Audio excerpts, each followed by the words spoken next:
اللہ تعالیٰ کے ہر کام میں حکمتیں ہیں، اور وہ بعد میں ہمیں حکمتیں نظر آتی ہیں کہ آخر انہی کا انتخاب کیوں ہوا، جبکہ موسیٰ علیہ السلام زیادہ فصیح اللسان تھے، زیادہ اچھی طرح بات کر سکتے تھے، اور نبوت کا کام تو ہوتا بھی یہ ہے کہ انسان پیغام کو دوسروں کو بہتر طور پر کمیونیکیٹ کر سکے، لیکن اللہ سبحانہ وتعالیٰ نے موسیٰ علیہ السلام کو چنا۔ موسیٰ علیہ السلام نے اللہ سبحانہ وتعالیٰ سے دعا مانگی، اور کیا مانگا؟ خیر مانگی، اور یہ دعا انتہائی جامع دعا ہے جس میں دنیا اور آخرت کی کوئی ایسی بھلائی نہیں جو اس میں آ نہ گئی تھی۔ یعنی طویل سفر کے بعد غربت، فقر و فاقہ، اس حالت میں ٹوٹے ہوئے ہیں، اور عجز و انکساری کی انتہا دیکھیں تو فوراً ہی دعا قبول ہو گئی۔ اس سے یہ بھی پتہ چلتا ہے کہ اگر ہم چاہتے ہیں کہ ہماری دعائیں قبول ہوں تو پھر ہمیں کیا کرنا ہوگا؟ اللہ سبحانہ وتعالیٰ کے آگے اپنے آپ کو فقیر ظاہر کرنا ہوگا۔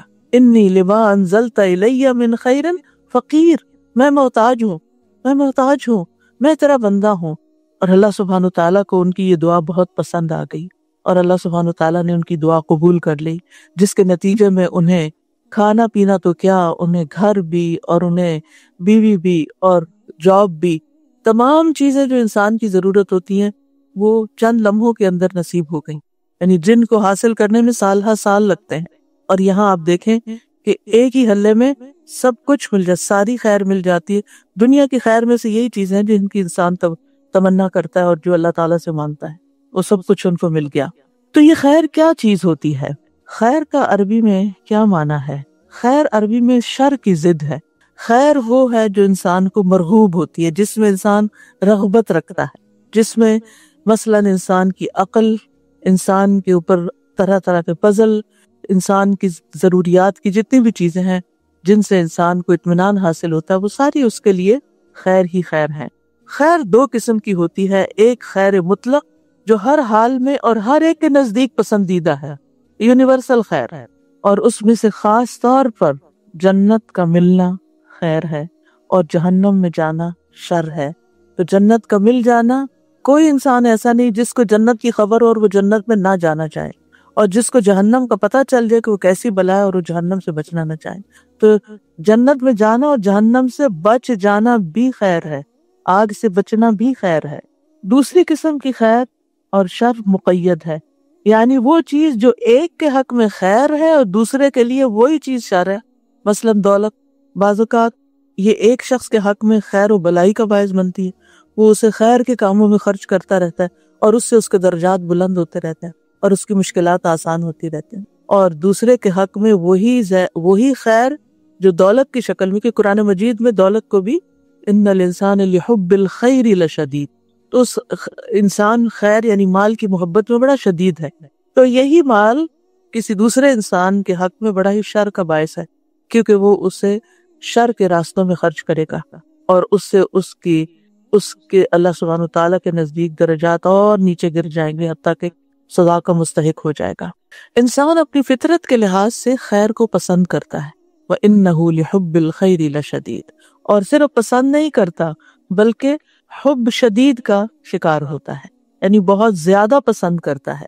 سورۃ فصلت میں آتا ہے لا يسأم الانسان من دعاء الخیر وإن مسه الشر فیئوس قنوط، انسان خیر کی دعا مانگنے سے تھکتا نہیں، اور اگر اسے کوئی تکلیف پہنچ جائے تو نہایت مایوس اور بہت نا امید ہو جاتا ہے، ڈپریسڈ ہو جاتا ہے۔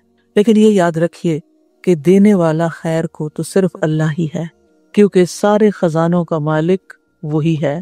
قل اللہم مالک الملک تؤتی الملک من تشاء وتنزع الملک ممن تشاء وتعز من تشاء وتذل من تشاء بیدک الخیر انک علی کل شیء قدیر۔ کہہ دیجئے اے اللہ بادشاہی کے مالک، تو جسے چاہتا ہے بادشاہی عطا کرتا ہے، اور جس سے چاہتا ہے چھین لیتا ہے، اور جسے چاہتا ہے عزت دیتا ہے، اور جسے چاہتا ہے ذلیل کرتا ہے۔ تیرے ہی ہاتھ میں ہر طرح کی خیر ہے، بے شک تو ہر چیز پر پوری طرح قادر ہے۔ بیدک الخیر، تو خیر کا مالک صرف اور صرف اللہ ہے، اس لیے خیر کا سوال اللہ سے ہی کرنا چاہیے، ہر طرح کی خیر اللہ ہی سے مانگنی چاہیے۔ سارے کا سارا فضل بھی اللہ کے ہاتھ میں ہے۔ قل ان الفضل بید اللہ یؤتیہ من یشاء واللہ واسع علیم، کہہ دیجئے بے شک فضل اللہ ہی کے ہاتھ میں ہے، وہ جسے چاہتا ہے عطا کرتا ہے، اور اللہ وسعت والا خوب علم والا ہے، یعنی اس کو پتا ہے کہ کس کو کیا چیز دینی چاہیے، اس کے پاس تو فضل کی کوئی انتہائی نہیں، خیر کی انتہائی نہیں، لیکن فیصلہ وہ کرتا ہے کہ کس کو کیا دینا ہے، کتنا دینا ہے، کب دینا ہے، اور کس سے کیا روک لینا ہے۔ تو اصل خیر دنیا میں نہیں ہے، اصل خیر آخرت میں ہے، اور وہ جنت کی شکل میں ہے۔ دنیا میں تو صرف جھلکیاں ہیں، چند تھوڑے بہت آرام کی چیزیں، انسان کی پسندیدہ چیزیں۔ ابن عباس کہتے ہیں رسول اللہ صلی اللہ علیہ وسلم نے عرفات میں خطبہ دیا، پھر جب آپ نے کہا لبیک اللہم لبیک، تو اس کے بعد فرمایا انما الخیر خیر الاخرہ، بے شک خیر تو صرف آخرت کی خیر ہے، یعنی اصل خیر تو آخرت کی خیر ہے، اور وہ ہے جنت کا ملنا اور جہنم سے بچ جانا، کیونکہ وَمَنْ زُحْزِحَ عَنِ النَّارِ وَأُدْخِلَ الْجَنَّةَ فَقَدْ فَازَ، جو آگ سے بچا لیا گیا اور جنت میں داخل کر دیا گیا وہ کامیاب ہو گیا، یقیناً وہ کامیاب ہو گیا۔ تو اس خیر کو حاصل کرنے کے لیے کچھ اسباب ہیں، ان کا اختیار کرنا بھی ضروری ہے، یعنی اللہ سبحانہ تعالیٰ کے ہاں جو خیر ہے اس کو پانے کے لیے کچھ کام کرنے ہوں گے، اس کی کچھ شرائط ہیں، ان میں سب سے پہلے ایمان اور تقوی، ایمان اور تقوی اختیار کرنا۔ اللہ تعالیٰ کا فرمان ہے، وعدہ ہے وَلَوْ أَنَّ أَهْلَ الْقُرَىٰ آمَنُوا وَاتَّقَوْا لَفَتَحْنَا عَلَيْهِمْ بَرَكَاتٍ مِّنَ السَّمَاءِ وَالْأَرْضِ وَلَٰكِنْ كَذَّبُوا فَأَخَذْنَاهُمْ بِمَا كَانُوا يَكْسِبُونَ، اور اگر واقعی بستیوں والے ایمان لے آتے اور بچ کر چلتے، تقوی اختیار کرتے، تو ہم ضرور ان پر آسمان اور زمین سے بہت سی برکتوں کے دروازے کھول دیتے، ہم ان پہ برکتیں عام کر دیتے، لیکن انہوں نے ہی جھٹلا دیا، تو ہم نے انہیں اس کی وجہ سے پکڑ لیا جو وہ کمایا کرتے تھے۔ تو جب کسی انسان کے اندر، جب کسی لیڈر کے اندر حقیقی معنوں میں ایمان اور تقوی ہوتا ہے، تو پھر ہو نہیں سکتا کہ اس کی قوم خیر نہ پائے اور ان کے لیے خیر کے دروازے نہ کھلیں۔ لیکن جب کسی قوم سے یہ مفقود ہو جاتا ہے، وہاں ظلم عام ہو جاتا ہے، بے حیائی عام ہو جاتی ہے، اور اسی طرح کی اور بہت سی برائیاں عام ہو جاتی ہیں، تو پھر خیر ان سے روک لی جاتی ہے۔ خیر تقوی کے ساتھ ہے، خیر عدل و انصاف کے ساتھ ہے۔ امام ابن تیمیہ نے کہا تھا کہ عدل و انصاف کے ساتھ ایک نان مسلم حکومت جو ہے وہ بھی کامیاب ہو سکتی ہے، اور ظلم کے ساتھ مسلمانوں کی حکومت بھی قائم نہیں رہتی۔ دوسری چیز ہے فرائض کی ادائیگی کرنا۔ جب انسان اپنے فرائض پورے کرتا ہے جو عبادات کی شکل میں ہے، یا جس عہدے پر وہ ہے اس کے جو فرائض اور تقاضے ہیں ان کو پورا کرتا ہے، تو اس کے نتیجے میں بھی اس کے لیے اللہ تعالیٰ کی طرف سے بھلائی آتی ہے۔ سورۃ نور میں آتا ہے رجال لا تلہیہم تجارت ولا بیع عن ذکر اللہ واقام الصلاۃ وایتاء الزکاۃ یخافون یوما تتقلب فیہ القلوب والابصار لیجزیہم اللہ احسن ما عملوا ویزیدہم من فضلہ واللہ یرزق من یشاء بغیر حساب۔ وہ مرد جنہیں اللہ کے ذکر سے اور نماز قائم کرنے اور زکوٰۃ دینے سے نہ کوئی تجارت غافل کرتی ہے اور نہ کوئی خرید و فروخت، وہ اس دن سے ڈرتے ہیں جس میں دل اور آنکھیں الٹ جائیں گی، تاکہ اللہ انہیں اس کا بہترین بدلہ دے جو انہوں نے کیا، اور انہیں اپنے فضل سے زیادہ دے۔ یعنی جب کوئی شخص، خاص طور پر مردوں کی بات ہو رہی ہے یہاں پر، کیونکہ جب وہ اپنے جاب پر یا بزنس پر ہوتے ہیں تو پھر ان کو یہ ہوتا ہے کہ اور کما لیں اور کما لیں اور کما، نمازوں میں بھی دیر اور اپنے فرائض میں بھی دیر۔ تو یہاں پر شرط لگا دی گئی کہ اللہ کا ذکر، اس میں غفلت نہیں، نماز قائم کرنے میں اور زکوٰۃ دینے میں نہ کوئی تجارت روکتی ہے، نہ کوئی خرید و فروخت، کوئی شغل، کوئی بزنس ان کو اس سے دور نہیں کرتا۔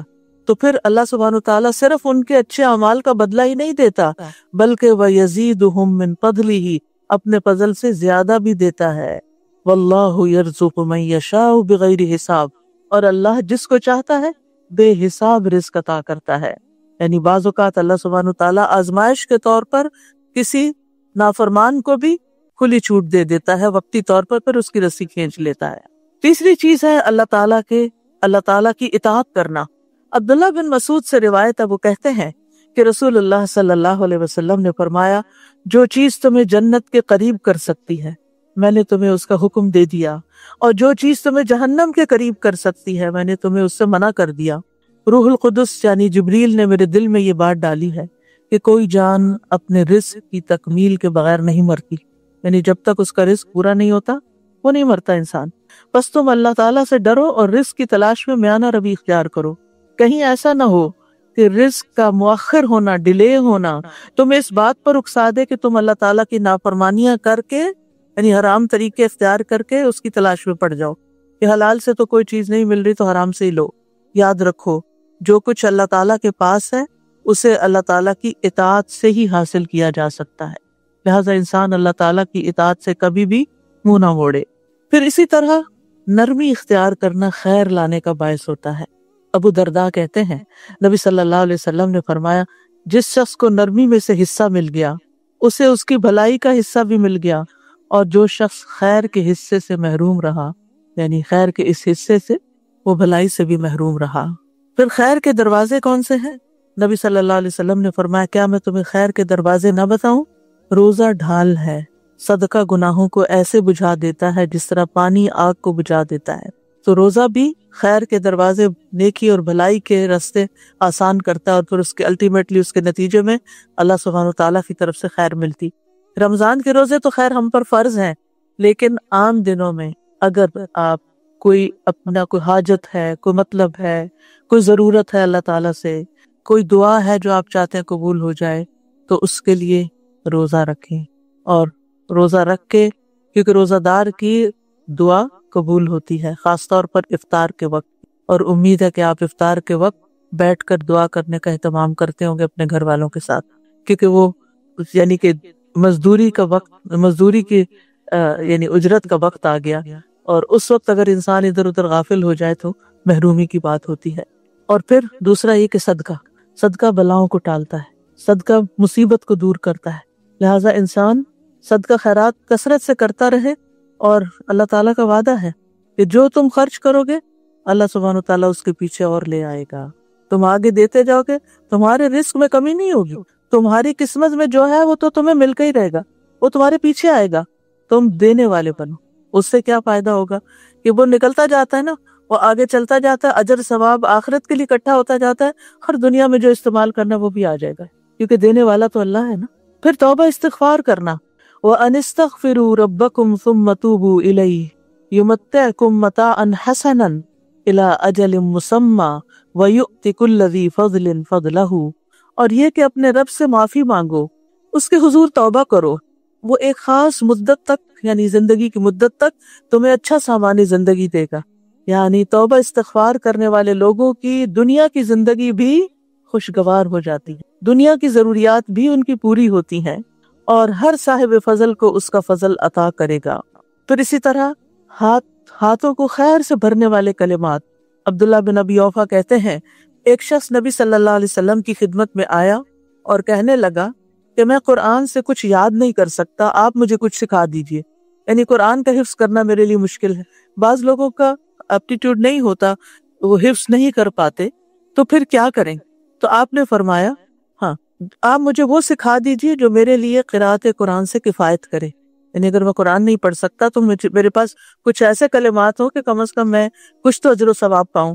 آپ صلی اللہ علیہ وسلم نے فرمایا تم سبحان اللہ والحمد للہ ولا الہ الا اللہ واللہ اکبر ولا حول ولا قوت الا باللہ پڑھا کرو. جیسے بعض اوقات نان مسلمز ہوتے ہیں نا، مسلم ہو جاتے ہیں، ریورٹ ہوتے ہیں، پھر ان کو ابھی عربی پڑھنا کرنا بہت مشکل لگتا ہے، تو اس وقت تک ان کو یہ کلمات سکھا دیے جائیں. چھوٹے بچوں کو بھی سکھا دیے جائیں، جب تک وہ پڑھنے اور حفظ کرنے کے لائق ہوں گے اس تسبیح کا ذکر تکرار کرتے، اس تسبیح کی تکرار کرتے رہے. وہ کہنے لگا اللہ کے رسول یہ تو اللہ عز و جل کے لیے ہوا، یعنی اللہ کی تعریف ہوئی، میرے لیے کیا ہے؟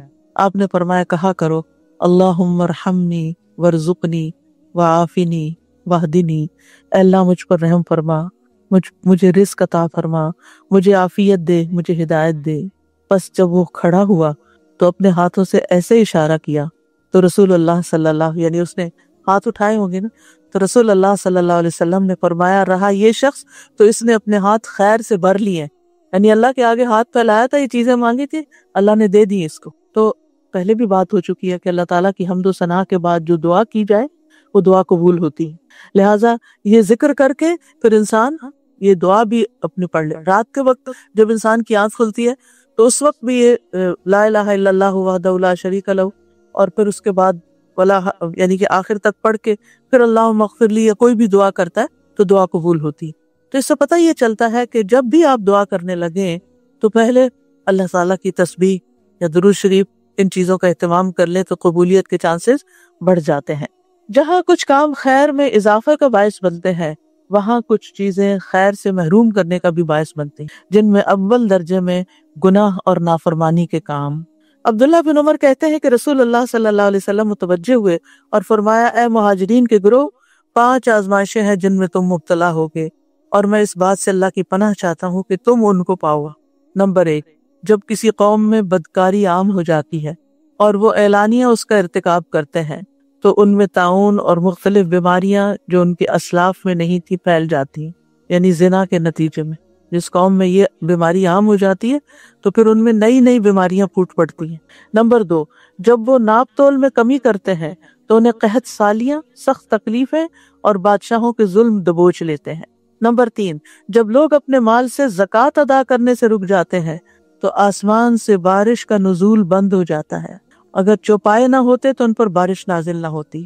نمبر 4، جب لوگ اللہ اور اس کے رسول کا عہد و پیمان توڑ دیتے ہیں تو اللہ ان پر دوسری قوموں میں سے دشمن مسلط کر دیتا ہے۔ یعنی جب قوم اجتماعی طور پر اللہ سے کوئی وعدہ کرتی ہے، جیسے پاکستان بناتے ہوئے لوگوں نے کہا تھا کہ پاکستان کا مطلب کیا، لا الہ الا اللہ، وہ تو رہ گیا پیچھے، اور کبھی نئے پاکستان کا نعرہ لگا اور کبھی کسی اور پاکستان کا، تو جو اصل مقصد تھا وہ کہاں گیا؟ توحید کی بجائے شرک عام ہونے لگا۔ تو یہ قوم جب اپنا وعدہ توڑ دیتی ہے تو پھر اللہ تعالیٰ اور قوموں کو ان پہ مسلط کر دے، وہ پھر اپنے فیصلے خود نہیں کرتی، دوسری قومیں ان کے فیصلے کرتی۔ نمبر 5، جب مسلمانوں کے حکمران اللہ کی کتاب کے مطابق فیصلہ نہیں کرتے اور اس کے نازل کردہ قوانین کو ترجیح نہیں دیتے تو اللہ تعالیٰ ان کو آپس میں لڑا دیتا ہے۔ یعنی جس قوم کے اندر اللہ کی کتاب کے مطابق فیصلہ نہیں ہوتا اور اللہ کے قانون کے مطابق فیصلہ نہیں ہوتا، یعنی مسلمان حکمران اس کو ترجیح نہیں دیتے اور چیزوں کو ترجیح دیتے ہیں، تو پھر ان کی آپس کی لڑائیاں شروع ہو جاتی ہیں، یعنی آپس میں ہی پھوٹ پڑ جاتی ہے۔ تو اس لیے ان برائیوں اور ان گناہوں سے بھی بچنا چاہیے جن کے اثرات دنیا میں بھی انسان پر آتے ہیں اور انسان سفر کرتے ہیں۔ حسن بصری کہتے ہیں، اللہ کی قسم بادل میں تمہارے لیے رزق ہے، لیکن تم اپنی غلطیوں اور اعمال کی وجہ سے اس سے محروم کر دیے جاتے ہو۔ وَفِي السَّمَاءِ رِزْقُكُمْ وَمَا تُوعَدُونَ، آسمان سے مرادیاں بادل ہیں اور اس سے اوپر بھی ظاہر اللہ کے فیصلے ہیں، تو یہ رزق ہے تمہارے لیے، لیکن تم تک کیوں نہیں پہنچتا؟ کیونکہ تمہارے گناہوں نے آگے آڑ بنا لی۔ تو اس لیے استغفار جب انسان کرتا ہے، گناہوں سے توبہ کرتا ہے، تو اللہ سبحانہ وتعالیٰ وہ رکاوٹیں دور کر دیتا ہے اور وہ رزق کی بارش ہونے لگتی ہے۔ پھر اسی طرح آپس کا لڑائی جھگڑا، چاہے ہسبینڈ وائف میں ہو، چاہے بچوں میں ہو، چاہے خاندان کے اندر ہو، چاہے کسی قوم کے اندر ہو، یہ جو باہمی لڑائیاں ہیں یہ بھی انسان کو خیر سے محروم کر دیتی ہیں۔ نبی صلی اللہ علیہ وسلم لیلۃ القدر کی خبر دینے کے لیے تشریف لائے کہ 2 مسلمان آپس میں جھگڑنے لگے۔ آپ نے فرمایا، میں تمہیں لیلۃ القدر بتانے کے لیے باہر آیا تھا، لیکن فلاں جھگڑ پڑے تو اس کی معرفت کو اٹھا لیا گیا، امید ہے کہ تمہارے لیے یہی بہتر ہوگا، لہٰذا اب تم اسے 9ویں، 7ویں اور 5ویں رات میں تلاش کرو، یعنی آخری عشرے میں۔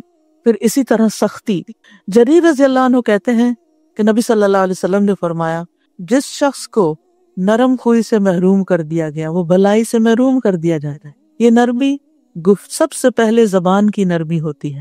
آپ دیکھیں کہ بعض اوقات ہسبینڈ وائف کی لڑائی میں ایک خاموش ہے، ایک آہستہ بات کر رہا ہے، ایک تحمل سے بات کر رہا ہے، اور دوسرا انتہائی بدتمیزی اور بد اخلاقی سے بات کر رہا ہے اور کرتا ہی چلا جا رہا ہے، انتہائی ڈس ریسپیکٹفل۔ اب آپ خود سوچئے کس کو شر پہنچے گا؟ یعنی میں نہ میل کی بات کرتی ہوں نہ فیمیل کی، جو بھی بدتمیزی اور بد اخلاقی پہ اترے گا، جو بھی دوسرے کی رسپیکٹ نہیں کرے گا، جو بھی بد زبانی کرے گا، نقصان اسی کا ہوگا۔ سب سے پہلے تو یہ کہ ان پیار کے رشتوں میں آپ دیکھیں، ہسبینڈ وائف کا رشتہ ایک پیار کا رشتہ ہوتا ہے۔ جب آپ اپنے پیارے رشتے میں بدتمیزی کرنے لگتے ہیں تو کیا آپ پیار حاصل کر سکتے ہیں؟ کیا آپ خیر پا سکتے ہیں؟ 2 دوست ہوں، اگر ایک دوست دوسرے پہ چڑھائی کرتا، ہر بات پہ لڑائی، تو وہ کب تک آپ کو برداشت کرے گا؟ وہ آپ کو چھوڑ دے گا۔ پھر اسی طرح بچوں کے بیچ میں بھی آپس میں ہو، یا نیبرز میں ہو، یا کسی ملک کے افراد میں، یا پارٹیوں میں، یا جماعتوں میں، یا کسی میں بھی، تو نتیجہ کیا ہوتا ہے؟ جو اصل کرنے کے کام ہوتے ہیں وہ پیچھے رہ جاتے ہیں، مقاصد بھول جاتے ہیں. یعنی مثلاً آپ نے کوئی جوائنٹ وینچر شروع کیا دین کے دینی اداروں میں، مسجدوں میں، اسلامک سینٹرز میں، آپ نے کوئی مل جل کے ایز اے ٹیم ایک پروجیکٹ شروع کیا اور پھر آپس میں آپ لڑ پڑے، پروجیکٹ کیسے پورا ہوگا، خیر کہاں سے آئے گی، سوال ہی پیدا نہیں ہوتا. میاں بیوی نے مل کے کوئی کام شروع کیا، کوئی گھر بنانا شروع کیا، کوئی اور کام شروع کیا، آپس میں لڑائی ختم نہیں ہوتی تو کیا ہوگا، دونوں آدھا آدھا کر کے الگ الگ ہو جائیں گے. تو سب سے پہلے ہمیں جس چیز کو، اور خصوصاً نبی صلی اللہ علیہ وسلم نے عورتوں کو جس بات کی تلقین کی تھی وہ کیا تھی کہ تم اپنی، یعنی آپ نے فرمایا میں نے عورتوں کی اکثریت کو جہنم میں دیکھا ہے. تو کہا گیا کہ کیا وہ ہماری مائیں بہنیں نہیں ہیں؟ کہا گیا کہ فرمایا کہ وہ یعنی کس وجہ سے شوہر کی ناشکری ہوتی ہے، یعنی جو کچھ وہ ان کو دیتا ہے اس پر وہ شکر گزار نہیں ہوتی، کبھی خوش راضی نہیں ہوتی. اور دوسری بات زبان کا غلط استعمال کرتے ہیں، زبان کا غلط استعمال. اور اگر دیکھا جائے تو اوور آل ہم خواتین ایک تو بولتی زیادہ ہیں، اور جو بولتا زیادہ ہے وہ غلطی بھی زیادہ کرتا ہے، اور پھر اس بولنے میں ہم بعض اوقات حد کراس کر جاتے ہیں، چاہے بچوں کے ساتھ ہم بول رہے ہوں، چاہے ہسبینڈ کے ساتھ، چاہے کسی اور کے ساتھ. تو یہ ہمارا ٹیسٹ ہے، یعنی ہم خواتین کا ایک امتحان ہے کہ ہم اپنی زبان کو کنٹرول میں رکھیں.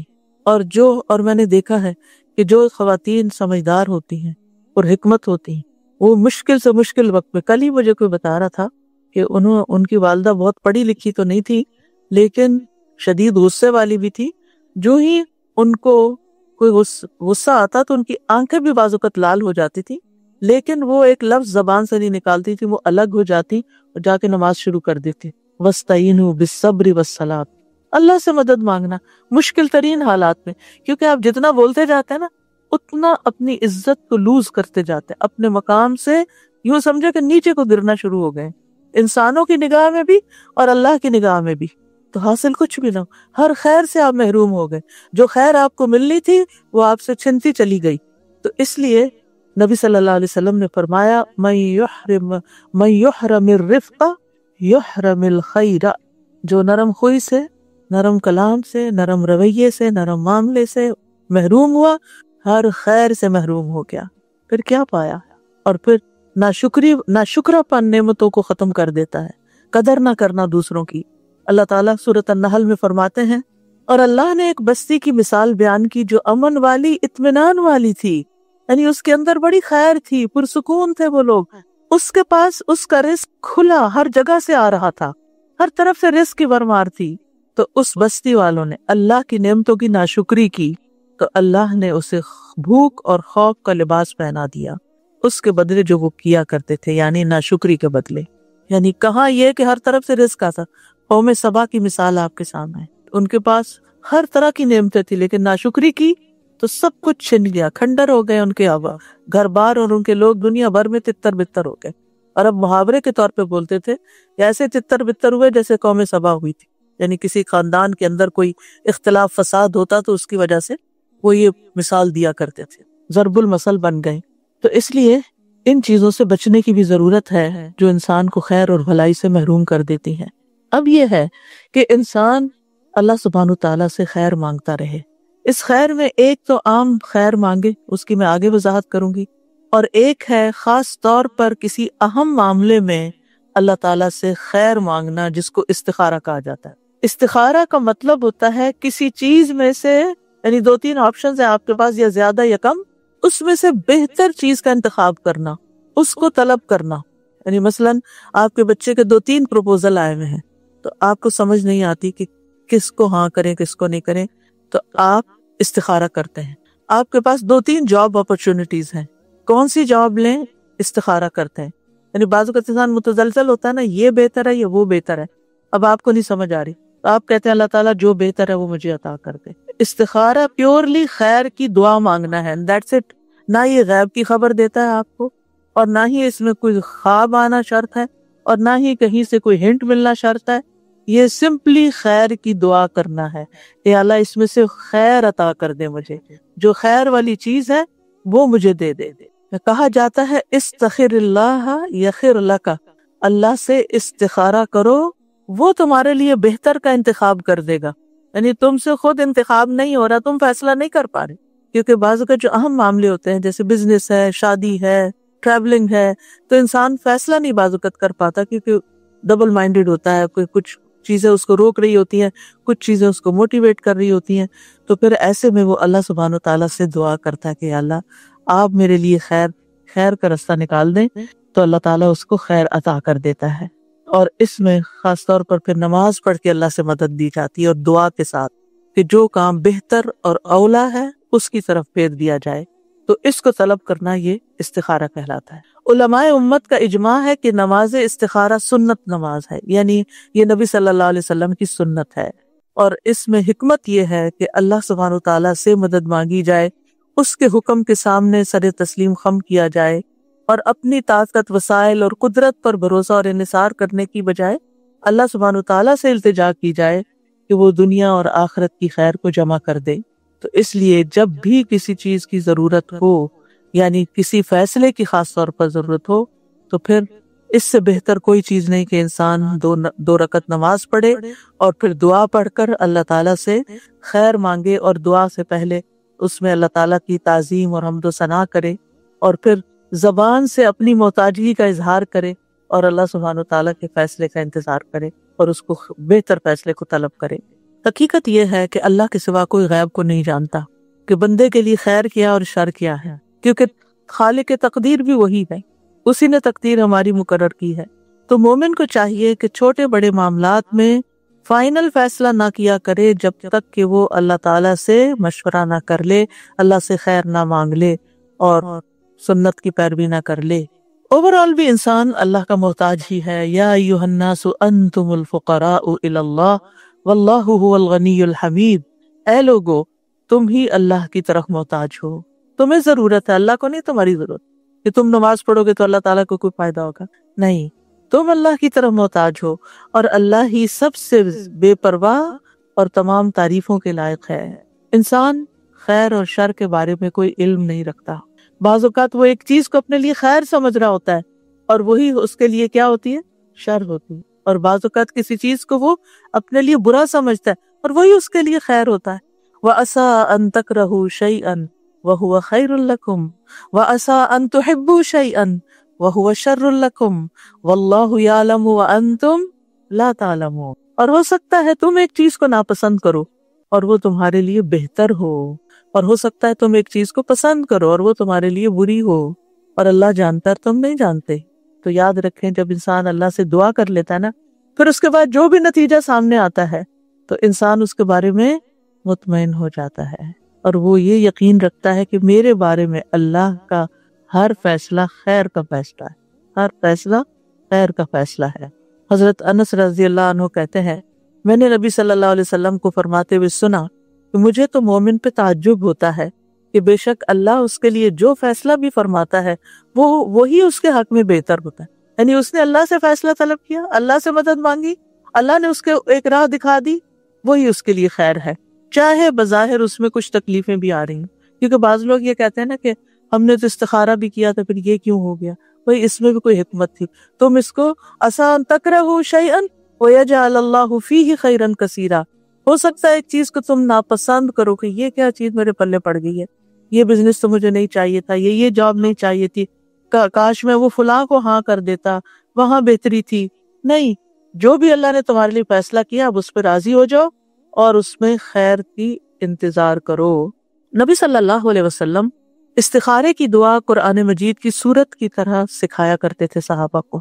جابر کہتے ہیں آپ ہمیں تمام معاملات میں استخارہ کرنے کی اسی طرح تعلیم دیتے جس طرح ہمیں قرآن کی کوئی سورت سکھاتے تھے. تو قرآن کی سورت کس طرح سکھاتے تھے کہ اس میں کوئی غلطی نہ ہو اور پوری مکمل طور پر پڑھی جائے. تو صحابہ کی بھی پھر کیا عادت ہوئی، وہ ہر معاملے میں اللہ تعالیٰ سے مشورہ کرتے تھے. سبحان اللہ. خاص طور پر آپ دیکھیے حضرت زینب کا معاملہ، حضرت زینب کے نکاح کی بات مجھے بہت زیادہ حیران کرتی ہے. حضرت انس کہتے ہیں جب حضرت زینب کی طلاق کی عدت ختم ہوئی جو حضرت زید رضی اللہ عنہ سے تھی، تو رسول اللہ صلی اللہ علیہ وسلم نے حضرت زید ہی سے فرمایا کہ حضرت زینب کو جا کے میری طرف سے نکاح کا پیغام دو. آپ سوچیے ہمارے معاشرے میں کبھی ایسا ہو سکتا ہے؟ وہ ہمارے معاشرے میں تو یہ مسئلہ ہے کہ اگر کسی نے طلاق دی اور پتہ چلے کہ اس لڑکی کی شادی کہیں اور ہونے لگی ہے تو پھر تو قیامت ہی آ جائے گی. پھر تو وہ فساد اور طوفان اٹھائیں گے اور کئی طرح کے شر کے دروازے کھول دیں گے کہ اس لڑکی کی شادی اگر ہم نے نہیں رکھا اس کو تو کوئی بھی نہ رکھے. عجیب طرح کی نفسیات ہے لوگوں کی، کیونکہ دین سے دور ہیں. اگر وہ یہ حدیث پڑھ لیں نا کہ نبی صلی اللہ علیہ وسلم نے حضرت زید ہی کو کہا اور وہ ان کے ایکس ہسبینڈ ہیں، اب طلاق ہو چکی ہے، اور وہی جا کے ان کو پیغام دے رہے ہیں. زید رضی اللہ عنہ جاتے ہیں اور کہتے ہیں میں گیا، میں نے کہا اے زینب خوش ہو جاؤ، یعنی مجھ سے تمہاری جان چھوٹی، اب خوش ہو جاؤ کہ اللہ کے رسول صلی اللہ علیہ وسلم نے تمہارے پاس مجھے نکاح کا پیغام دے کے بھیجا ہے. حضرت زینب کا جواب دیکھیے، کہنے لگی میں کوئی فیصلہ نہیں کروں گی حتیٰ کہ اپنے رب سے مشورہ کر لوں. پیغام کس کی طرف سے تھا؟ اللہ کے نبی کی طرف سے. ایک عورت کے لیے اس سے بڑا شرف کیا ہو سکتا ہے کہ وہ کسی نبی کی بیوی ہو، اور اس وقت بھی وہ اس خوشی کے عالم میں اس ایکسائٹمنٹ میں یہ نہیں بھولی کہ لیٹ می ڈو استخارہ فرسٹ، پہلے میں استخارہ کروں. اور ہمیں تو کوئی اگر آفر ہو اور کوئی دنیا کے لحاظ سے کسی چیز کا کوئی چارمنگ سی چیز نظر آ رہی ہے اور ہمیں پتہ چلے یہ ہمارے لیے، تو ہم کہتے چلو ڈن کر دو جلدی سے. استخارہ تو نہیں کرتے. آپ کو یہ ہوتا ہے نہیں وہ ہاتھ سے نکل جائے گی بس فوراً جلدی کرو، وہ استخارہ بعد میں ہوتا رہے گا. نہیں، پہلے استخارہ، پھر آپ دیکھیے وہ اپنی نماز کی طرف اٹھی، نماز گاہ کی طرف اٹھی، یعنی پیغام آیا اٹھ کے فوراً ہی استخارہ کیا. یعنی استخارے میں بھی کوئی بہت سوچ بچار نہیں کرنی چاہیے. جب آپ نے کوئی فیصلہ کرنا ہو، کوئی آفر آئی ہے، فوراً اٹھے استخارہ کریں. اور ادھر قرآن میں حکم اتر آیا اور اللہ سبحانہ وتعالیٰ نے خود سے ہی آسمانوں پر ان کا نکاح کر دیا، اور رسول اللہ صلی اللہ علیہ وسلم اجازت کے بغیر ان کے پاس داخل ہو گئے. اللہ سبحانہ وتعالیٰ نے ان کا استخارہ قبول کر لیا، خیر کی دعا قبول کر لی اور ان کو وہ خیر عطا کر دی. اگر بظاہر خیر کا کام بھی نظر آتا ہو، اس حدیث سے کیا پتہ چلتا ہے کہ خیر کا کام بھی نظر آتا ہو پھر بھی استخارہ کریں. آپ ہر لحاظ سے بالکل سیٹسفائیڈ ہیں، بس آخری فائنل سگنیچر کرنے جا رہے ہیں، آپ کو لگتا ہے بالکل میں صحیح فیصلہ، آپ کا دل بھی مطمئن ہے، شرح صدر ہے، پھر بھی استخارہ کریں. امام نووی کہتے ہیں اس حدیث سے واضح طور پر پتہ چلتا ہے کہ جو کسی کام کا ارادہ کرے اس کے لیے نماز استخارہ پڑھنا مستحب ہے، خواہ وہ کام بظاہر خیر کا ہی کیوں نہ ہو. بعض علماء کہتے ہیں کسی بندے کو دنیا کے کاموں میں بھی کسی کام کے لیے، یعنی اہم کاموں کے لیے، ایک تو نا روٹین کی عادت، ڈیلی روٹین کے، لیکن اہم کاموں کے لیے اس وقت تک آگے نہیں بڑھنا چاہیے جب تک وہ اللہ سے اس میں خیر کا سوال نہ کر لے، یعنی نماز استخارہ کی 2 رکعتیں ادا نہ کر لے. استخارہ شرمندگی سے بچانے کا ذریعہ ہے. شیخ الاسلام ابن تیمیہ کہا کرتے تھے جو انسان خالق سے استخارہ کرے اور مخلوق سے مشورہ کرے اور اپنے کام میں ثابت قدمی دکھائے وہ کبھی پشیمان نہیں ہوگا. یعنی اپنی طور پر ایفرٹ کرتا رہے، آگے بڑھتا رہے، انسانوں سے مشورہ کرتا رہے اور اللہ سے دعا کرتا رہے، کامیابیوں کے دروازے کھل جائیں گے. یہ 3 فیکٹرز ہیں. ایک ہے آپ کی ذمہ داری، اور وہ کیا ہے؟ محنت کرنا، کوشش کرنا، قدم بڑھانا. دوسرا ہے لوگوں کے ساتھ مشورہ، اچھے قابل لوگوں کی رائے لینا جو اس فن کے ماہر ہوں، ان سے پوچھنا. اور تیسرے ہے اللہ سبحانہ تعالیٰ کی مدد حاصل کرنا. جو شخص یہ تینوں کام کر لیتا ہے وہ ناکام نہیں ہوتا، پھر وہ کہیں نہ کہیں سے خیر پا ہی لیتا ہے. بعض حکماء کہتے ہیں جسے 4 چیزیں عطا کر دی گئیں وہ 4 چیزوں سے محروم نہیں ہوتا. نمبر 1، جسے شکر گزاری کی توفیق دے دی گئی اسے مزید ملنے سے محروم نہیں کیا جاتا. سبحان اللہ، یعنی اس کو مزید نعمتیں ملتی چلی جائیں گی جب تک وہ شکر گزار ہوگا. نمبر 2، جسے توبہ کی توفیق دے دی گئی اسے اس کی قبولیت سے محروم نہیں کیا جاتا. نمبر 3، جسے استخارہ کرنے کی توفیق دے دی گئی اسے بہتری سے محروم نہیں کیا جاتا. اور نمبر 4، جسے مشورہ کرنے کی توفیق دے دی گئی وہ درست بات سے محروم نہیں کیا جاتا. اگر ہماری زندگی میں ناکامیاں ہیں تو وہ ہمارے اپنے کیے کی وجہ سے ہیں. ہم نے ان چیزوں پر عمل نہیں کیا، ہم نے خود کوشش نہیں کی پوری جیسی کوشش کا حق ہے، ہم نے لوگوں سے مشورہ نہیں کیا جیسے مشورہ کرنے کا حق ہے، ہم نے اللہ سے مدد نہیں مانگی، توبہ نہیں کی، استغفار نہیں کی جیسے کرنے کا حق ہے، ورنہ کبھی بھی ناکام نہ ہو. اللہ سبحانہ وتعالیٰ دنیا اور آخرت کی خیر عطا کرتا ہے ایسے بندوں کو. یہ عقل مند ہونے کی نشانی ہے، سمجھدار ہونے کی نشانی ہے. استخارہ کن چیزوں میں کیا جا سکتا ہے؟ تمام جائز اور مستحب کاموں میں، جیسے شادی ہے، کاروبار ہے، کوئی بزنس ہے، کچھ. اور اسی طرح جب دو جائز کاموں میں کانفلکٹ ہو رہا ہو، یہ کروں یا یہ کروں، اس وقت بھی یعنی بہتر کیا ہے میرے لیے، 2 جاب آفرز ہیں، 2 رشتے ہیں، 3 ہیں، زیادہ ہیں، ان میں سے کس کا انتخاب کروں، پھر استخارہ کریں۔ علماء کہتے ہیں انسان کے لیے ضروری ہے کہ وہ شادی کرنے سے پہلے استخارہ کرے اور رشتے کے معاملے میں متعلقہ شخص سے مشورہ کرے، کیونکہ نبی صلی اللہ علیہ وسلم صحابہ کو اسی طرح استخارہ سکھاتے تھے جیسے قرآن کی صورت۔ اور جب استخارہ چھوٹے چھوٹے کاموں میں ضروری ہے تو زندگی کے اس اہم مرحلے پر کیوں نہیں ضروری۔ اور پھر آپ دیکھیے اس معاملے میں حضرت زینب کا ہی واقعہ پھر صحیح مسلم کی روایت اب بتا دیتی ہوں، کیونکہ خوبصورت واقعہ، تھوڑے سے الفاظ فرق ہیں۔ حضرت انس کہتے ہیں جب زینب رضی اللہ عنہ کی عدت گزر گئی تو حضرت رسول اللہ صلی اللہ علیہ وسلم نے حضرت زید سے فرمایا کہ زینب کے سامنے ان کی میرے ساتھ شادی کا ذکر کرو۔ زید رضی اللہ عنہ چلے گئے، حتیٰ کہ ان کے پاس پہنچے تو وہ آٹے میں خمیر ملا رہی تھی۔ خمیر کرتے ہیں فرمنٹیشن، جی۔ تو اس سے یہ پتہ چلتا ہے کہ یہ خمیری روٹی کھانا جو ہے اور فرمنٹیشن کرنا جو ہے آٹے کی، وہ اس کے فائدے کو بڑھا دیتا ہے، ٹھیک ہے۔ بہرحال تو زید کہتے ہیں جب میں نے انہیں دیکھا میرے دل میں ان کی عظمت بیٹھ گئی کہ اب یہ اللہ کے رسول صلی اللہ علیہ وسلم نے ان کو پیغام دیا ہے۔ میں حتیٰ کہ میں ان کی طرف نظر بھی نہ اٹھا سکتا تھا کیونکہ رسول اللہ صلی اللہ علیہ وسلم نے ان سے شادی کا ذکر کر دیا تھا۔ سبحان اللہ، صحابہ کے اندر کیسا ایمان تھا نا، کیسی حکمت تھی کہ چونکہ اب رسول اللہ صلی اللہ علیہ وسلم نے پیغام بھیج دیا، اب میں ان کو نہیں دیکھ سکتا۔ میں نے ان کی طرف اپنی پیٹھ کی اور ایڑیوں کے بل مڑا اور کہا زینب، رسول اللہ صلی اللہ علیہ وسلم نے آپ کا ذکر کرتے ہوئے پیغام بھیجا ہے۔ انہوں نے کہا میں کچھ نہیں کرنے والی یہاں تک کہ اپنے رب سے مشورہ کر لوں۔ چنانچہ وہ اپنی نماز کی جگہ پر، مخصوص جگہ تھی ان کی نماز کی، وہاں جا کر کھڑی ہوئی اور قرآن کی آیات نازل ہو گئیں۔ فَلَمَّا قَضَى زَيْدٌ مِّنْهَا وَطَرًا زَوَّجْنَاكَهَا، اللہ تعالیٰ نے اپنے اوپر ہم نے آپ کا نکاح ان سے کر دیا۔ تو اس سے پتہ چلتا ہے کہ مرد بھی استخارہ کرے گا تو عورت بھی استخارہ کر سکتی ہے۔ حضرت زینب نے استخارہ کیا، یعنی اس واقعے سے ایک اور بات یہ پتہ چلتی ہے۔ اور حرام اور مکروہ کاموں میں استخارہ نہیں کرنا چاہیے، یعنی غلط کام کے لیے، چوری کرے کہ نہ کرے۔ اسی طرح واجبات میں استخارہ نہیں کرنا چاہیے۔ واجبات کیا ہیں کہ جیسے والدین کی خدمت، ان کے ساتھ احسان واجب ہے، تو اب کوئی استخارہ کرے کہ میں ماں باپ کی ملاقات کے لیے جاؤں کہ نہ جاؤں اور میں ان کی خدمت کروں کہ نہ کروں، یہ استخارے کی چیز نہیں ہے۔ اسی طرح نماز پڑھوں کہ نہ پڑھوں، یعنی زور کی نماز اب آ رہی ہے تو پہلے استخارہ کر لوں کہ پڑھنی چاہیے کہ نہیں، تو نہیں، وہ تو آلریڈی فرض ہے آپ پر۔ یعنی استخارہ ان کاموں میں کیا جاتا ہے جن کے بارے میں بندے کو ان کے درست ہونے اور نفع مند ہونے کا صحیح پتہ نہ چلے کہ واقعی میرے لیے ٹھیک ہے یا نہیں۔ جہاں تک عبادات کا تعلق ہے، واجبات کا تعلق ہے، ذمہ داریوں کا تعلق ہے، میں اپنے بچوں کی ٹیک کیئر کروں کہ نہ کروں، ان میں استخارہ نہیں ہوگا، یہ تو آپ کو کرنا ہی کرنا ہے۔ استخارے کا طریقہ نبی صلی اللہ علیہ وسلم نے سکھایا، اور وہ کیا ہے کہ جب تم میں سے کوئی کسی کام کا ارادہ کرے تو فرض نماز کے علاوہ 2 رکعت نفل پڑھے، پھر کہے اے اللہ میں تیرے علم کے ذریعے سے خیر کا طالب ہوں، یعنی استخارہ کی دعا پڑھے۔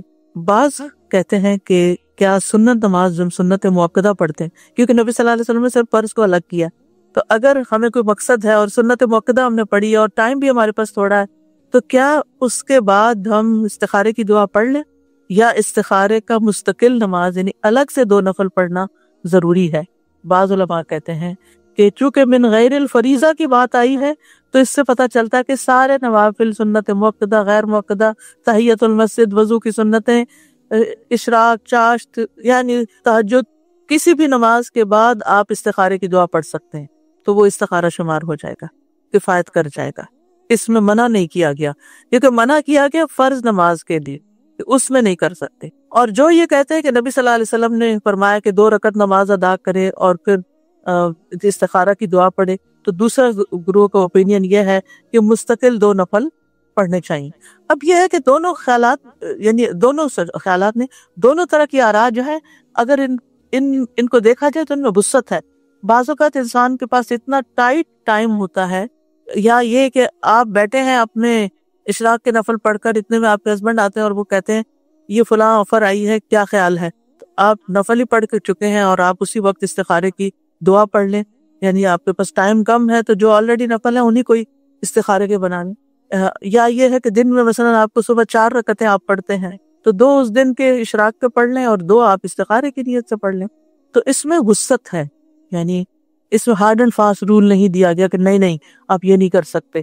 پھر یہ کہ 2 رکعت پڑھنے کے بعد ہاتھ اٹھا کر دعا کرے، یعنی استخارے کی دعا ہاتھ اٹھا کر پڑھنی چاہیے۔ اب ایک اور سوال یہ ہے کہ کیا 2 رکعت پڑھے بغیر بھی استخارے کی دعا پڑھ سکتے ہیں؟ تو اصل بات تو یہی ہے کہ استخارے کی نماز ہوتی ہے، نماز کے بعد دعا کی جاتی ہے۔ بعض علماء کہتے ہیں سلام سے پہلے ہی پڑھ لیں دعا، بعض کہتے ہیں سلام کے بعد پڑھیں۔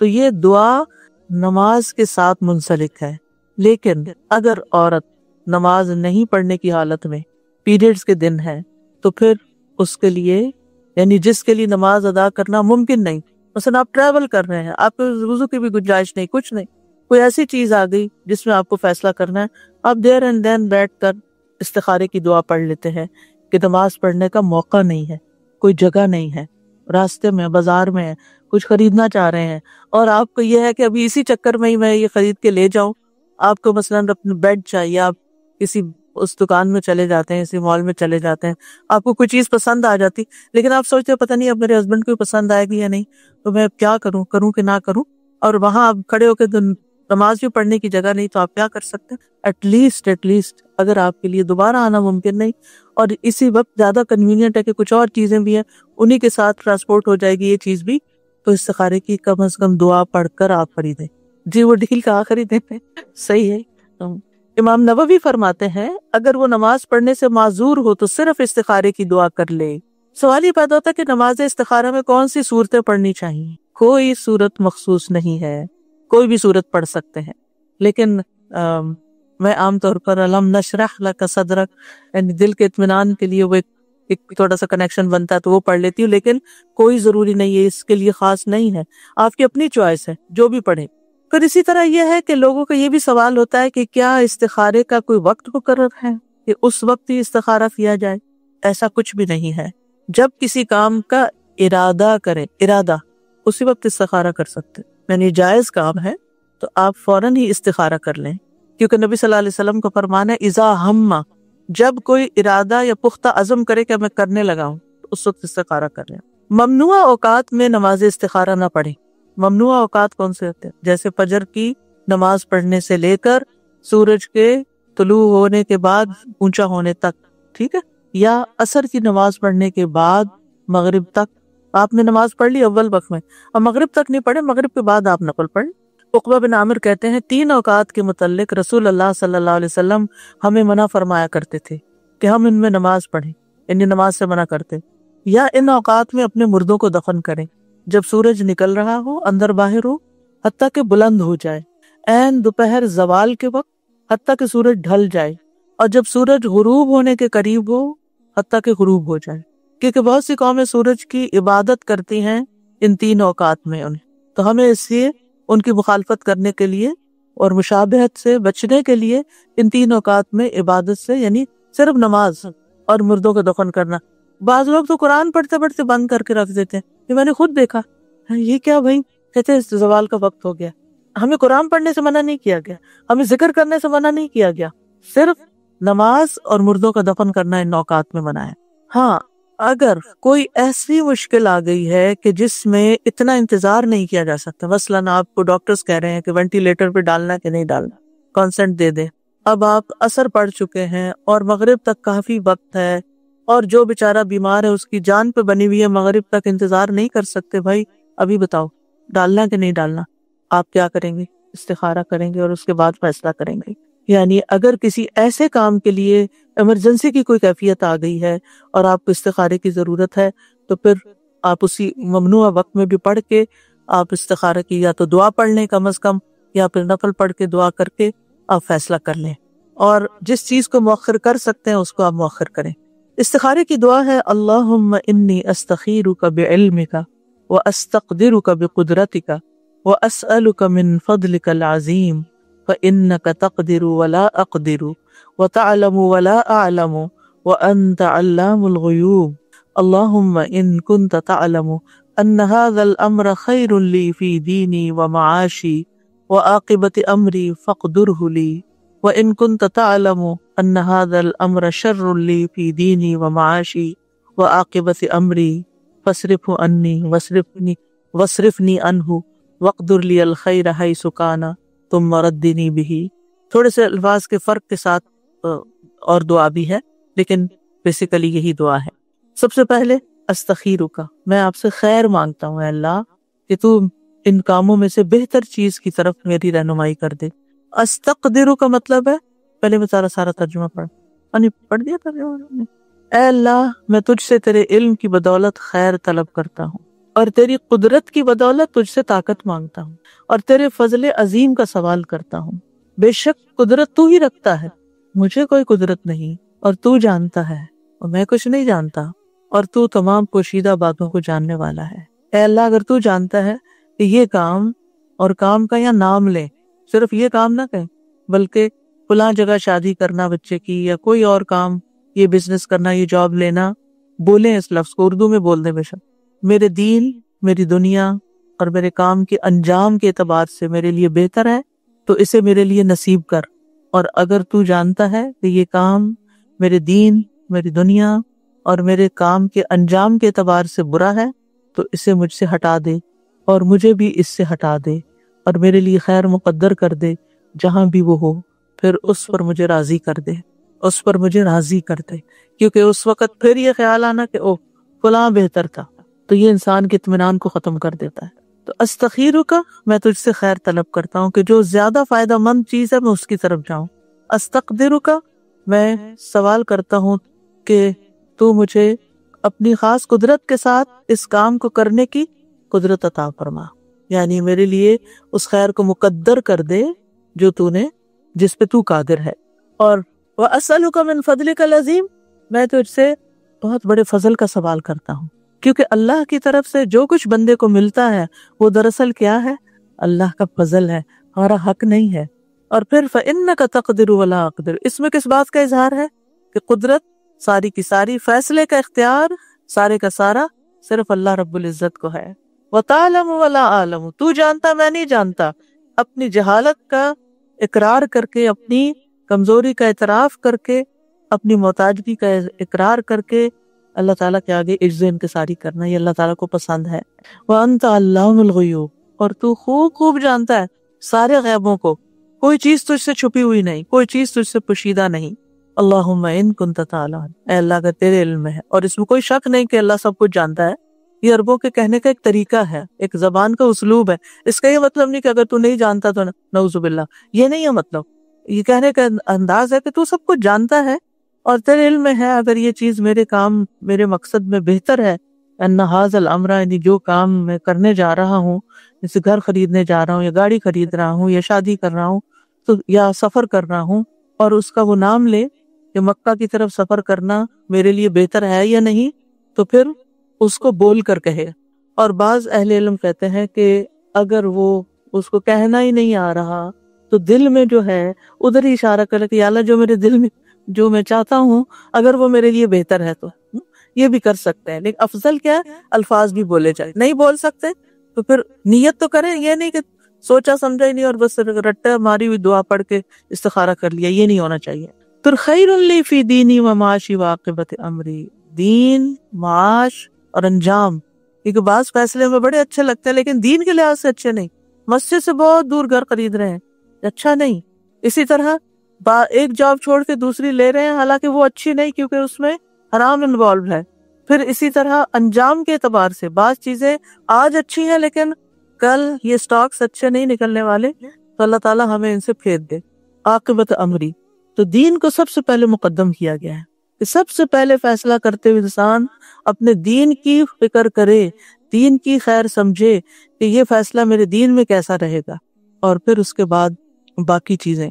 کیونکہ اگر وہ انسان چاہتا بھی اور وہ کام نہیں ہوا، دعا نہیں قبول ہوئی، تو پھر یہ کہ دل میں کچھ باقی نہ رہے. فَاصْرِفْهُ عَنِّي وَاصْرِفْنِي عَنْهُ، اس کو بھی دور کر دے مجھ سے اور مجھے بھی اس سے دور کر دے. کیونکہ ہوتا یہ ہے کہ مثلا ایک لڑکا کہیں شادی کرنا چاہتا ہے اور وہ استخارہ کر رہا ہے کہ یہاں شادی ہو جائے، اور وہ نہیں ہوتی، لیکن اس لڑکی کا خیال دل سے نہیں نکال پا رہا، تو کیا کرنا چاہیے؟ یہ دعا کرنی چاہیے کہ انہیں پھیر دے مجھے اس سے. کوئی گھر خریدنا چاہ رہا ہے اور اس کو بڑا ہی پسند آ گیا ہے اور وہ اس کے خوابوں میں سما گیا ہے اور وہ امیجنیشن میں بھی وہاں گھوم پھر رہا ہے، لیکن وہ ڈیل ہی نہیں ہو سکی. اب کیا ہے؟ فَاصْرِفْهُ عَنِّي وَاصْرِفْنِي عَنْهُ، اللہ میرا دھیان ادھر سے ہٹا دے. کیونکہ یہ چیز پھر انسان کو بے چین کیے رکھتی ہے. اب کیا ہوتا ہے اس کا نقصان؟ آپ نے اس کے بجائے کوئی اور گھر خرید بھی لیا, رہے اس میں رہے فزیکلی, اور سوچ اس کا وہ پرانے گھر میں رہے, یعنی وہ جو دوسرے آپشن تھی اس پہ رہے. تو یہ چیزیں انسان کو خلل ڈالتی ہیں انسان پر. تو کتنی خوبصورت دعا سکھائی گئی کہ اللہ پھر اس کا دھیان بھی ہٹ جائے. وقدر لی الخیر حیث کانا, خیر جہاں بھی ہے میرے مقدر میں کر دے, یعنی تقدیر تو ہی بدل سکتا ہے. ثم ردنی بھی اردنی بھی, اللہ پھر اس کے بعد جو تو میرے لیے فیصلہ کرے مجھے اس پہ راضی بھی کر دے, اطمینان بھی دے دے, اور اس کا دل پرسکون ہو جائے. اب استخارہ کرنے کے بعد کیا کیا جائے؟ کہ کیا استخارہ غیب کا علم ہے جو آپ کو مل جاتا ہے, یا آپ کسی غیب کو جاننے کا سوال کر رہے ہیں؟ نہیں, یہ دراصل اللہ پر یقین اور بھروسے کی علامت ہے. اور آپ نے دعا کر کے جو ارادہ کر لیا جس کام کا, وہ کر جائیے. فَإِذَا عَزَمْتَ فَتَوَكَّلْ عَلَى اللَّهِ إِنَّ اللَّهَ يُحِبُّ الْمُتَوَكِّلِينَ. جب آپ کسی کام کا پختہ ارادہ کر لیں تو اللہ پہ بھروسہ کریں اور کام شروع کر دیں, کیونکہ اللہ تعالیٰ توکل کرنے والوں کو پسند کرتا ہے. اب استخارے کا جواب کیسے معلوم ہوگا؟ وہ کام آسان ہو جائے گا جو آپ کرنا چاہ رہے ہیں, وہ آپ کے لیے رستہ بن جائے گا. شر ہو تو اللہ تعالیٰ پھیر دے گا.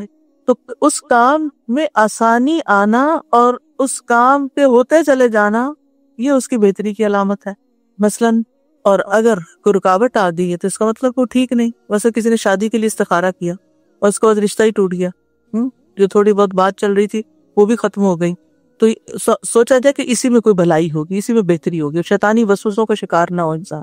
اور استخارے کے بعد جس کام پر شرع صدر ہو وہ کر لیا جائے. مثلا 2 کام ہے اور ان میں سے ایک پر ذرا دل کا اطمینان ہو رہا ہے تو اس طرف آپ چلے جائیں. اگر انسان متردد ہے, ابھی بھی کچھ فیصلہ نہیں کر پا رہا, نان ڈیسائسو, تو دوبارہ استخارہ کر لیں, پھر تیسری دفعہ استخارہ کر لیں, اور اس کے بعد کسی صاحب بصیرت سے مشورہ کریں. اب آپ نے اپنا کام کر لیا, کوشش بھی کر لی اور دعا بھی کر لی, اب مشورہ کریں. مشورے کے بعد جو چیز آپ کو بہتر لگے پھر وہ کر جائیں. یاد رکھیے استخارے کا تعلق خواب سے نہیں. ایک رات میں انسان 3-3 4-4 خوابیں دیکھتا ہے, اس میں سے کس کو آپ کہیں گے استخارے کے جواب ہے؟ تو خوابوں پہ مت جائیں. ٹھیک ہے, مبشرات ہیں, خوشخبریاں ہوتی ہیں. اگر آپ نے استخارہ بھی کیا ہوا تھا اور آپ کو کوئی اچھی سی خواب آ گئی تو آپ اس سے ایک اچھا شگون لے سکتے ہیں, انشاءاللہ اچھا ہوگا, اچھی چیز دیکھی ہے. لیکن یہ کوئی حتمی بات نہیں ہے.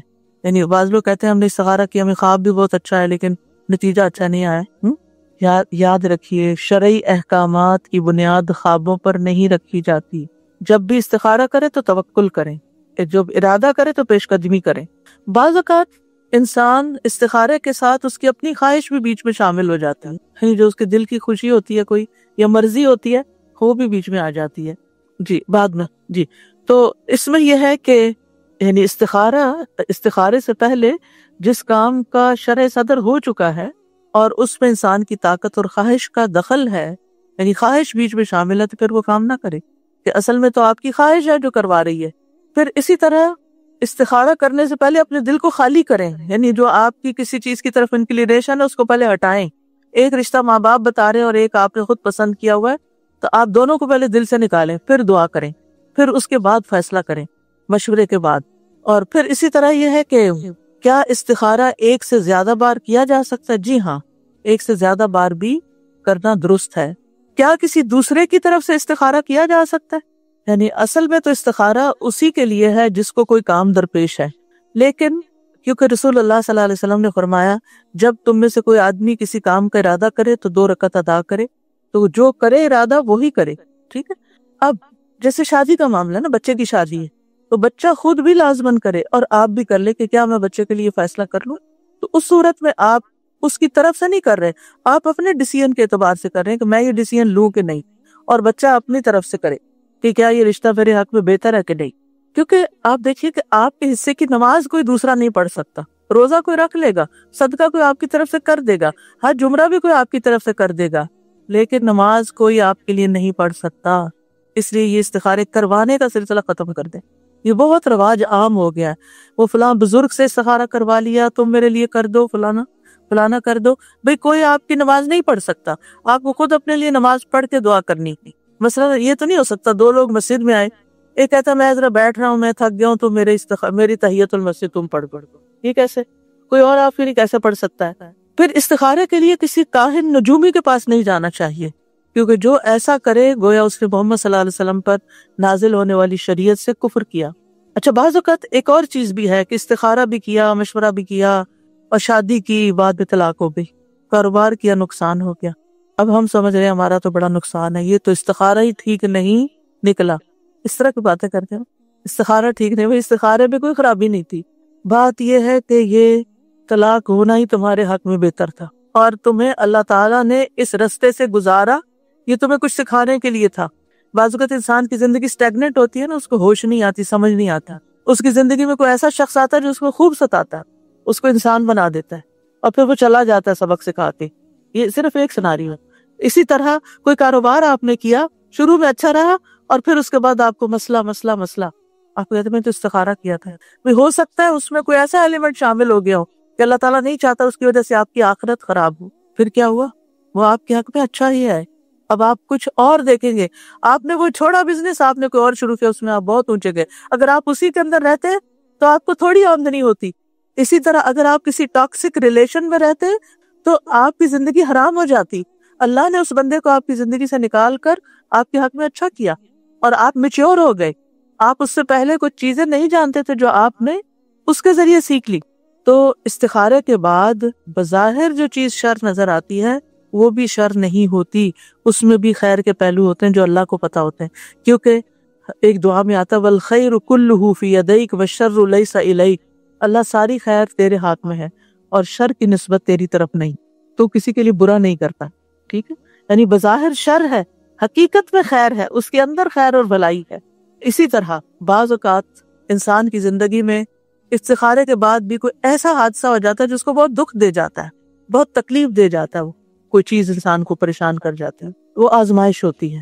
اس میں آپ دیکھیے حدیث میں آتا ہے جب اللہ کے ہاں کسی بندے کا مقام اور مرتبہ اس درجے سے آگے بڑھ جاتا ہے، جب اس کا آگے نہیں بڑھتا، جب جہاں تک اس کا آگے بڑھ جاتا ہے جہاں اس کا عمل نہیں پہنچتا، تو اللہ تعالیٰ اسے جسمانی یا اولاد یا مالی آزمائش میں مبتلا کر دیتا ہے، پھر اس پر وہ صبر کرتا ہے یہاں تک کہ وہ اس درجے تک جا پہنچتا ہے جو اس کے لیے طے ہو چکا ہوتا ہے۔ وہ اس کا مقام بہت اعلیٰ تھا، لیکن وہ جو روزمرہ کے عمل کر رہا تھا نا، وہ کافی نہیں تھے وہاں تک جانے کے لیے۔ اللہ نے آزمائش سے گزار کر وہاں پر اس کو، تو شر پر کبھی بھی نظر نہ رکھیں، خیر ہی کی طرف نظر رکھیں، یہ تکلیف میں بھی خیر ہے۔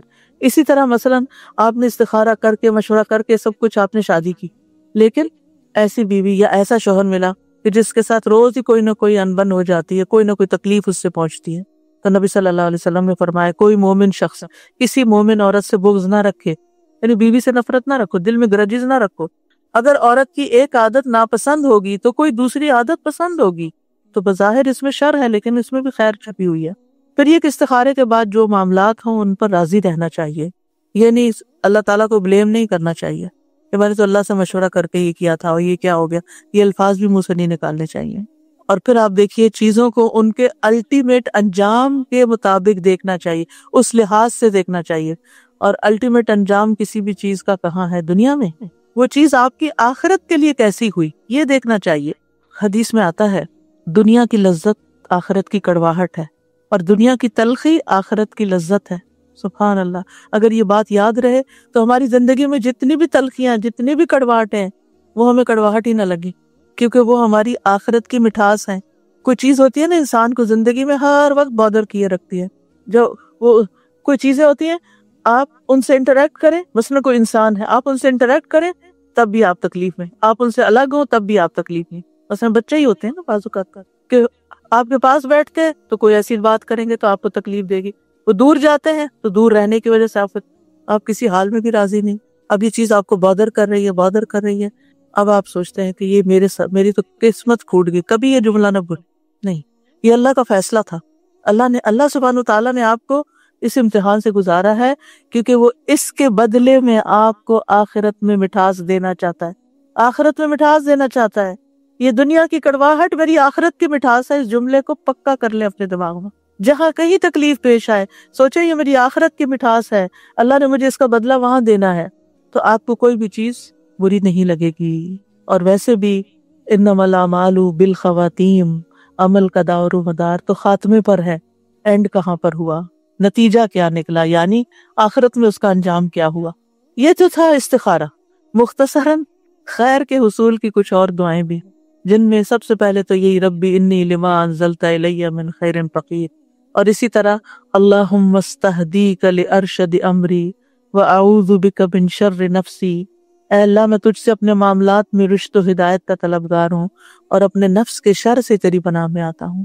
تو یہ دعا بھی بہت خوبصورت ہے۔ اسی طرح ہر طرح کی خیر پانے کا سوال، اللہم انی اسألک من الخیر کلہ عاجلہ وآجلہ ما علمت منہ وما لم اعلم، اللہم انی اسألک من خیر ما سألک عبدک ونبیک محمد صلی اللہ علیہ وسلم وأعوذ بک من شر ما عاذ منہ عبدک ونبیک، اللہم انی اسألک الجنہ، اللہم انی اسألک الجنة وما قرب الیہا من قول او عمل واسألک ان تجعل کل قضاء تقضیہ لی خیرا، اے اللہ میں تجھ سے ہر خیر کا سوال کرتا ہوں۔ حضرت عائشہ کہتی ہیں کہ نبی صلی اللہ علیہ وسلم نے خود انہیں یہ دعا سکھائی، ایک دعا حضرت ابو بکر کو بھی سکھائی۔ تو ہم اپنے پیاروں کو، حضرت عائشہ نبی صلی اللہ علیہ وسلم کو بہت پیاری تھی، کسی نے پوچھا آپ کو سب سے پیارا انسان کون لگتا ہے، تو آپ نے فرمایا عائشہ، اور اس کے بعد کون؟ فرمایا عائشہ کا باپ۔ تو جس سے انسان کو محبت ہو تو اس محبت کا تقاضا ہے کہ اس کو بہترین چیز دے، اور وہ بہترین چیز کیا ہو سکتی ہے؟ جس میں دنیا اور آخرت کی خیر کا سوال ہے، جو یہ دعا آپ نے حضرت عائشہ کو سکھائی۔ تو اپنے بچوں کو بھی یہ دعا سکھانی چاہیے، اپنے پیاروں کو سکھانی چاہیے کہ اے اللہ میں تجھ سے ہر خیر کا سوال کرتا ہوں، ہر خیر کا، خواہ وہ فوری ہو یا تاخیر سے ہو، خواہ میں اسے جانتا ہوں یا میں جانتا نہیں، میں تو خیر مانگ رہا ہوں۔ اے اللہ میں تجھ سے ہر اس خیر کا سوال کرتا ہوں جس کا سوال تجھ سے تیرے بندے اور تیرے نبی محمد صلی اللہ علیہ وسلم نے کیا۔ کیا ان سے زیادہ بھی کوئی جانتا ہے کہ خیر کا سوال کس چیز کا ہے؟ یعنی خیر کیا ہو سکتی؟ انہوں نے ہر خیر کا سوال کیا، اور ہر اس شر سے تیری پناہ میں آتا ہوں جس سے تیرے بندے اور تیرے نبی نے پناہ مانگی ہو۔ اے اللہ میں تجھ سے جنت اور اس کے قریب کر دینے والے ہر قول اور عمل کا سوال کرتا ہوں، اور جہنم اور اس کے قریب کرنے والے ہر قول اور عمل سے تیری پناہ مانگتا ہوں، اور میں تجھ سے سوال کرتا ہوں کہ تو میرے لیے جو فیصلہ بھی کرے وہ خیر کا فیصلہ فرما۔ یعنی میری زندگی میں جو بھی فیصلے ہوں، جو بھی میری تقدیر کے فیصلے ہوں، تیرے ہاتھ میں، تو ان میں خیر جاری کر دے۔ پھر اسی طرح صبح شام کی دعاؤں میں سے جو دعا ہے، جیسے شام کی دعا ہے امسینا و امس الملک للہ والحمد للہ لا الہ الا اللہ وحدہ لا شریک لہ لہ الملک و لہ الحمد وہو علی کل شیء قدیر رب اسألک خیر ما فی ہذہ اللیلۃ و خیر ما بعدہا۔ اور صبح کے وقت آپ کیا پڑھتے ہیں؟ اسألک خیر ما فی ھذا اليوم و خیر ما بعدہ، اور شام میں واعوذ بک من شر ما فی ھذہ اللیلۃ و شر ما بعدہا، اللہ اس رات کے شر اور جو اس کے بعد ہے اس سارے شر سے بچا لے۔ اور اسی طرح دن کے لیے بھی، دن کے شر اور دن کے بعد جو آ رہے اس کے شر سے بھی بچا۔ یہ جو بندہ صبح و شام یہ دعائیں پڑھتا رہے، انشاءاللہ ہر شر سے بچا لیا جائے گا اور خیر نصیب ہوگی۔ اور ہوا چلنے پر خیر کا سوال کرنا، یعنی آندھی کو، تیز ہوائیں چلتی ہیں اکثر، اس کو برا بھلا کہنے کی بجائے آج موسم بہت خراب ہے، یہ بھی برا بھلا کہنا ہوتا ہے، خراب ہے، تو یہ اس کی بجائے دعا کریں، اللہم انی اسألک خیرہا و خیر ما فیہا و خیر ما ارسلت بہ واعوذ بک من شرہا و شر ما فیہا و شر ما ارسلت بہ، اے اللہ میں تجھ سے اس ہوا کی بھلائی مانگتا ہوں، اور جو کچھ اس میں ہے اس کی بھلائی، اور جو اس کے ذریعے بھیجا گیا ہے اس کی بھی بہتری مانگتا ہوں، اور اس کے شر اور جو کچھ اس میں ہے، اور اس کے شر اور جو جس کے ساتھ یہ بھیجا گیا اس سے بھی میں پناہ مانگتا ہوں، جو کچھ اس میں ہے اور اس کا شر اور جو اس کے ساتھ بھیجا گیا سب کے شر سے۔ ہے تو ہوا کے بارے میں دعا، لیکن آپ اگر اپنے گھر کا کوئی اپلائنسز بھی خریدتے ہیں نا، تو آپ کے دل میں اگر یہ پریشانی آتی ہے، میں نے کچن میں دعا لگا کے یہ کارڈ چھپائے گئے تھے ایک دفعہ ہوا کے لیے، تو لگا سامنے رکھو، جس چیز کا مجھے آتا ہے نا کہ پتہ نہیں اس میں خیر ہے کہ شر ہے، تو میں یہ دعا پڑھ لیتی ہوں کہ اے اللہ میں اس چیز کے خیر کا سوال کرتی ہوں، اور جو اس کے اندر خیر ہے اس کا سوال کرتی ہوں، اور جس خیر کے ساتھ یہ بھیجی گئی اس کا سوال کروں، اور اسی طرح شر سے بچنے کے لیے دعا۔ تو اتنی ٹھنڈک پڑ جاتی ہے، دل کو پریشانی ختم ہو جاتی ہے کہ جو اس کے اللہ نے اس میں جو خیر رکھی ہے اللہ دے دے گا، اور جو شر ہے اللہ اس سے بچا لے گا۔ اور اسی طرح سواری یا بیوی کے خیر کا سوال بھی سکھایا گیا ہے، اللہم انی اسألک من خیرہا و خیر ما جبلت علی و اعوذ بک من شرہا و شر ما جبلت علی، اے اللہ میں تجھ سے اس کی خیر مانگتا ہوں اور اس کی پیدائشی عادتوں کی بھلائی چاہتا ہوں۔ کچھ پیکج ہوتے ہیں نا انسان کے ساتھ ہی ہوتے ہیں، عورت ہو مرد تو دونوں کے لیے ہو سکتے، کہ وہ ان کی عادتیں ہوتی ہیں، آپ بدل نہیں سکتے ان کو، انہوں نے زندگی گزاری ہوتی ہے ان کے ساتھ، اور آپ خواہ مخواہ ہر وقت ٹینشن کا شکار ہیں، انہوں نے نہیں بدلنا، آپ کو بدلنا، ایکسیپٹ کریں کہ یہ ایسے ہی ہے، تو آپ کی زندگی آسان ہو جائے گی۔ تو اس صورت میں پھر یہ دعا کرنی چاہیے، اور تیری پناہ مانگتا ہوں، اور اس کے شر سے اور اس کی پیدائشی عادتوں کے شر سے تیری پناہ مانگتا ہوں۔ اور نبی صلی اللہ علیہ وسلم نے فرمایا جب بھی تم میں سے کوئی بیوی حاصل کرے یا خادم لائے گھر میں یا جانور لے کر آئے یا کوئی مطلب جو پھر وہی بات جیسے میں کہہ رہی ہوں کہ اپلائنسز کو لے کر آئے ہیں، تو اب آپ بکریاں تو خریدنے سے رہے، لیکن یہ کہ تو ایسے موقعوں پر یہ دعا پڑھنی چاہیے۔ پھر اسی طرح لباس پہنتے وقت جو دعا ہے، اللہم لک الحمد انت کسوتنیہ اسألک من خیرہ وخیر ما صنع لہ واعوذ بک من شرہ وشر ما صنع لہ۔ اے اللہ سب تعریفیں تیرے لیے، تو نے ہی یہ مجھے پہنایا، میں تجھ سے اس کی خیر اور جس کے لیے یہ کپڑا بنایا گیا اس کی خیر کا سوال کرتا ہوں، اور اس کی برائی اور جس کے لیے یہ بنایا گیا اس کی برائی سے تیری پناہ چاہتا ہوں۔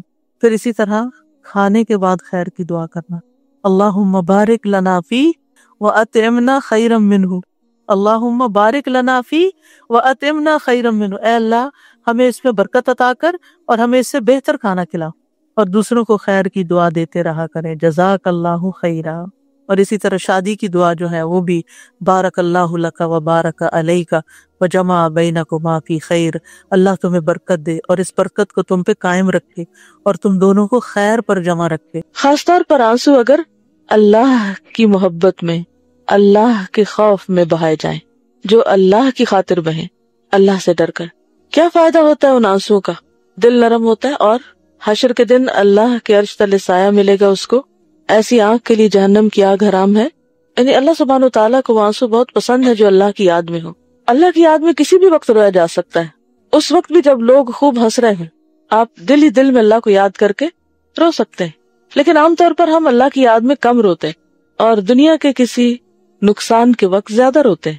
ضروری نہیں کہ وہ نقصان مال کا نقصان ہو، وہ نقصان ذات کا نقصان بھی ہو سکتا ہے، کسی کی کوئی بات آپ کو بری لگ سکتی ہے، کوئی چیز آپ کی مرضی کے خلاف ہو سکتی ہے، تو ایسے میں پھر کیا ہوتا ہے، انسان کے بغیر پوچھے آنسو نکل آتے ہیں۔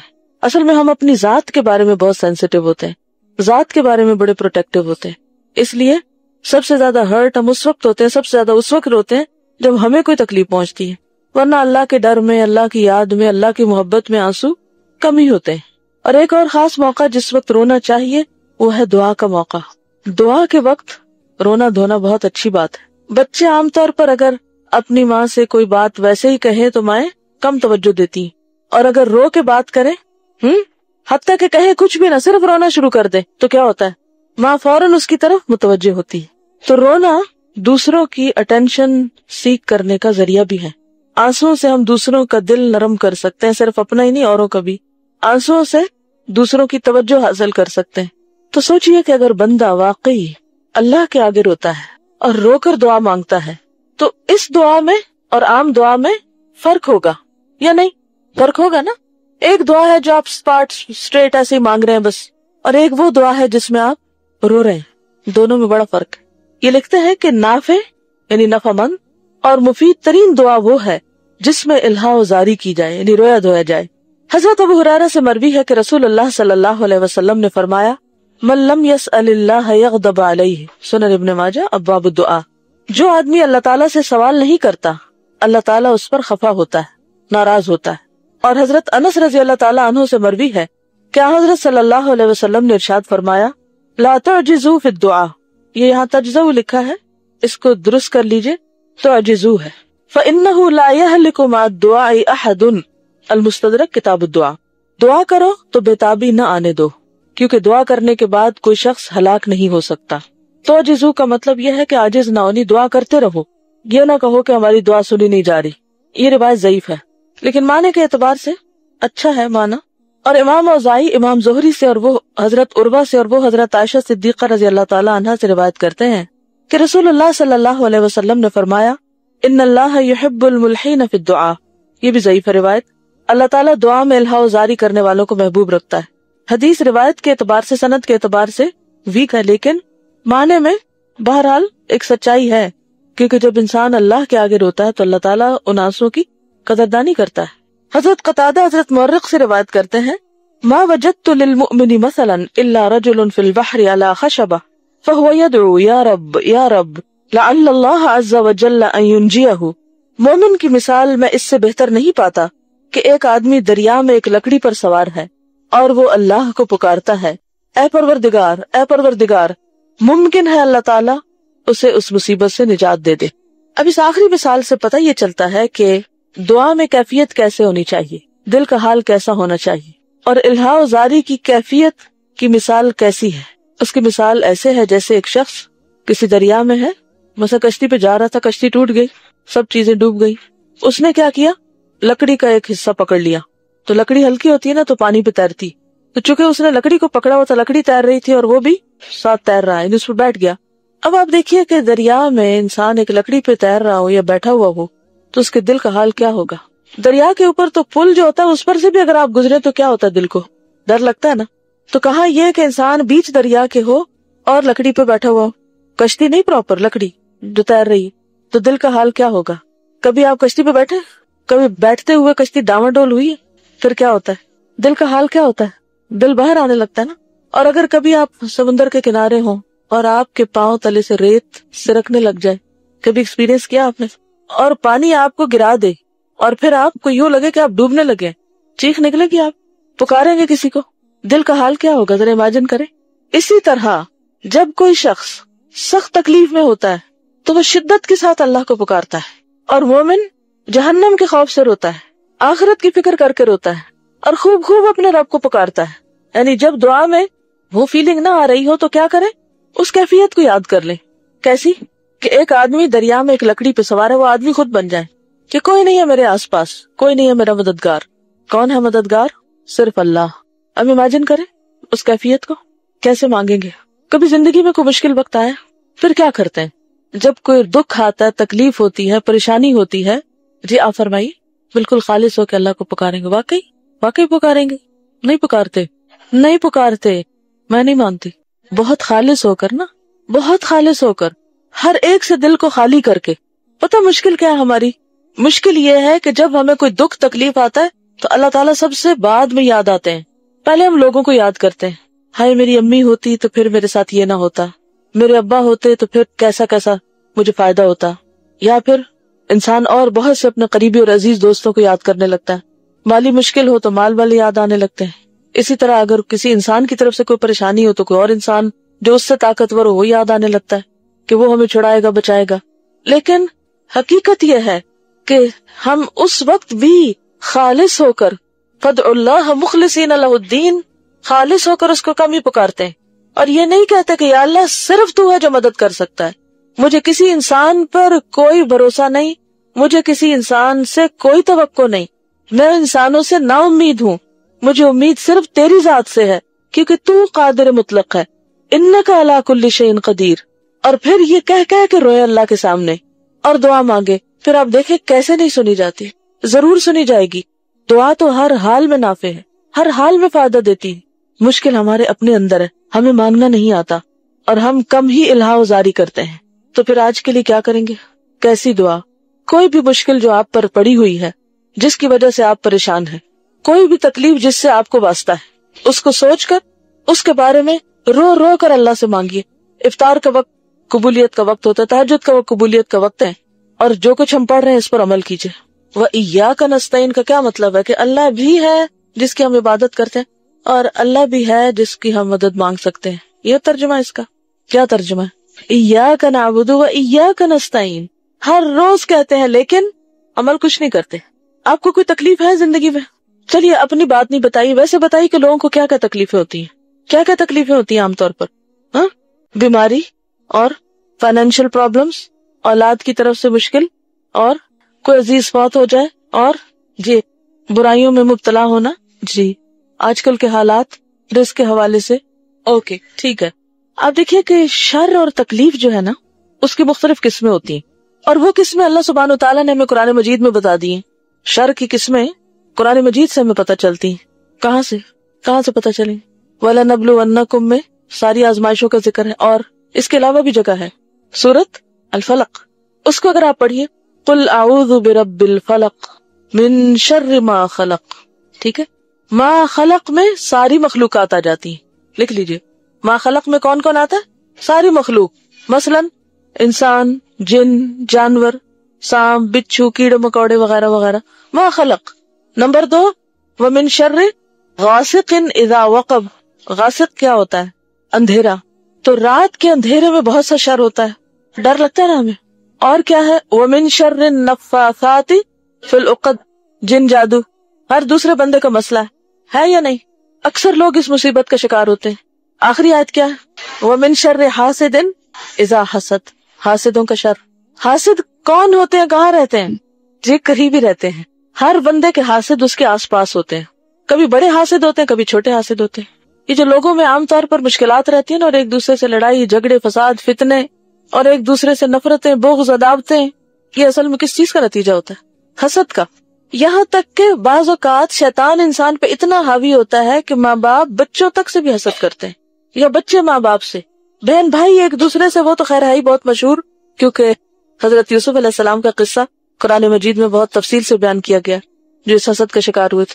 آدم علیہ السلام کے 2 بچے. تو اگر سگے بہن بھائیوں میں خون کے رشتوں میں حسد ہے تو پھر باقیوں کا تو آپ کہیے کیا. شوہر بیوی میں بھی ہو سکتا ہے, شدید قسم کا ہو سکتا ہے, اور اس میں سے جو فریق طاقتور ہوتا ہے وہ دوسرے پہ حاوی ہو جاتا ہے اور اس کو ہر طرح نقصان پہنچانے کی کوشش کرتا ہے. تو ہم سب اس دنیا میں رہتے ہوئے ایک طرف وَلَنَبْلُوَنَّكُمْ بِشَيْءٍ مِّنَ الْخَوْفِ وَالْجُوعِ وَنَقْصٍ مِّنَ الْأَمْوَالِ وَالْأَنفُسِ وَالثَّمَرَاتِ, ان 5 طرح کی مشکلات اور حوادث کا شکار ہوتے ہیں, اور دوسری طرف یہ 4 قسم کے شر جن کا سورۃ الفلق میں ذکر ہے, اس کا شکار ہوتے ہیں, ون وے اور دی ادر. اب پھر انسان کیا کرے؟ بات یہ ہے کہ جب بھی ہمیں کوئی دکھ تکلیف پہنچتا ہے نا, جو بھی کوئی پریشانی لاحق ہوتی ہے, اس کے بعض اوقات بیرونی اسباب ہوتے ہیں جو یہ 4 طرح کے ابھی ذکر ہوئے, اور بعض اوقات اندرونی بھی ہوتے ہیں. ہم میں سے بہت سے لوگ صرف بیرونی اسباب کے اوپر نظر رکھتے ہیں, اس نے میرے ساتھ یہ کر دیا, فلاں ایسا ہے, فلاں ایسا ہے, 100 کمپلینٹس, اور کس کو بھولے ہوئے ہوتے ہیں ہم؟ اپنے آپ کو, اندر کو. تو ہر بیماری, ہر مصیبت, اس کا ایک بیرونی سبب ہوتا ہے اور اندرونی بھی ہوتا ہے. مثلا جسمانی بیماری ہے, جسمانی بیماریوں میں صرف باہر سے ہی مشکل ہوتی ہے یا کبھی اندر سے بھی کوئی ہوئی؟ باہر سے کیا مشکلات ہوتی ہیں؟ مثلا سردی لگ گئی, مثلا وائرس نے اٹیک کر دیا, اور کیا ہوتا ہے بیماری جب آتی ہے؟ اب کہتے ہیں نا بخار ہو گیا, کیا وہ ٹھنڈ لگ گئی. کبھی پوچھتے ہیں اچھا کیا وہ بخار ہے, وائرل ہے؟ کہتے ہیں نا, چلیے مان لیا. کم ہی یہ کہتے ہیں کہ میں نے کوئی غلط چیز کھائی تھی. بھئی وائرس کہاں سے آپ کے اندر ٹپک پڑا؟ کبھی تو ٹھیک ہے سانس سے بھی کچھ چیزیں آ جاتی ہیں, لیکن بہت دفعہ کہاں سے آتی ہیں؟ غذا سے. ہمارے اپنے ہاتھوں کی کمائی غذا سے آتی. اچھا جسم کیوں بیمار ہوتا ہے؟ امیونٹی کم ہو, گڈ, اور ہماری غذا درست نہ ہو, جس فضا میں ہم سانس لیتے ہیں وہ درست نہ ہو, پانی صاف نہ ہو, وغیرہ وغیرہ. اب اس کے ذریعے جراثیم اندر چلے جاتے ہیں اور پھر جسم بیمار ہو جاتا ہے. کیا زیادہ کھانے سے بیمار ہوتے ہیں؟ یقیناً, ڈیفینیٹلی ہوتے ہیں. اور بعض اوقات ہمیں پتہ ہوتا ہے کہ یہ غذا ہمارے لیے ٹھیک نہیں, پھر بھی ہم کھانے جا رہے ہوتے ہیں. کیوں کھاتے ہیں؟ لذت. جسم کی ضرورت کوئی نہیں, صرف کیا ہے؟ نفس کی لذت. اس نفس کی خواہش ہے, دل چاہ رہا ہے, لہٰذا ہم کھاتے ہیں, اور پھر کیا ہوتا ہے؟ بیمار پڑتے ہیں. اب سبب ویسے تو بیرونی لگ رہا ہے, لیکن اصل میں کیا تھا؟ اندرونی. نہیں سمجھ آئی؟ بلیم کر رہے ہیں ہم کھانے کو, لیکن مشکل کہاں تھی؟ اپنے اندر. عقل سے کام نہیں لیا, بس بظاہر سے مزے کا کھانا سمجھ کے اسے کھا لیا, انجام کیا ہوا؟ بیمار ہو گئے. اسی طرح مصیبتوں کے, پریشانیوں کے, دکھوں کے کچھ بیرونی اسباب ہوتے ہیں. من شر ما خلق, غاسق, نفاسات, حاسد, یہ ہے سب باہر کے اسباب. لیکن صرف بیرونی اسباب نہیں ہوتے, بعض اوقات اندرونی اسباب بھی ہوتے ہیں. انسان کا اپنی ذات اور اپنا نفس بھی اس کا سبب ہوتا ہے. اور وہ کیا ہوتا ہے؟ گناہ. دل کے گناہ, نگاہ کے گناہ, کانوں کے گناہ, زبان کے گناہ, ہاتھوں کے گناہ, پاؤں کے گناہ. اور نتیجہ کیا ہوتا ہے گناہوں سے؟ کہ انسان بہت سی خیر سے محروم ہو جاتا ہے اور مصیبتوں میں گر جاتا ہے. جب بھی کوئی مصیبت آئے, جب بھی کوئی تکلیف آئے, تو دونوں اسباب سوچئے. یاد رہے گی یہ بات؟ دونوں اسباب سوچئے کہ یہ جو پریشانی مجھ پہ آئی ہے, یہ جو مصیبت مجھ پہ آئی ہے, چاہے میرے نفس پہ آئی ہے, ذات پہ آئی ہے, چاہے میرے بچے پہ آئی ہے, چاہے میرے گھر پہ آئی ہے, کوئی بھی جو میرے راستے میں رکاوٹ آئی ہے, وجہ کیا ہے؟ سبب کیا ہے؟ ہو سکتا ہے آپ کہیں فلاں انسان نے ایسا کیا, وہ حاسد ہے, اور چونکہ میں رات کے وقت نکلا تھا تو اس لیے مصیبت پڑی، یا یہ کہ جن ہے، جادو ہے، وغیرہ وغیرہ ہے، سب کچھ ہے. لیکن اس کے ساتھ ساتھ ایک اور چیز سوچنا شروع کر دیجئے. اور وہ کیا ہے؟ کیا سوچیں گے؟ میں نے کہاں کمی کی، میری غلطی کہاں ہے، میں نے کون سا گناہ کیا. اور جب آپ یہ سوچیں گے نا تو آپ کو سمجھ آ جائے گی بات. پھر آپ کس طرح علاج کریں گے.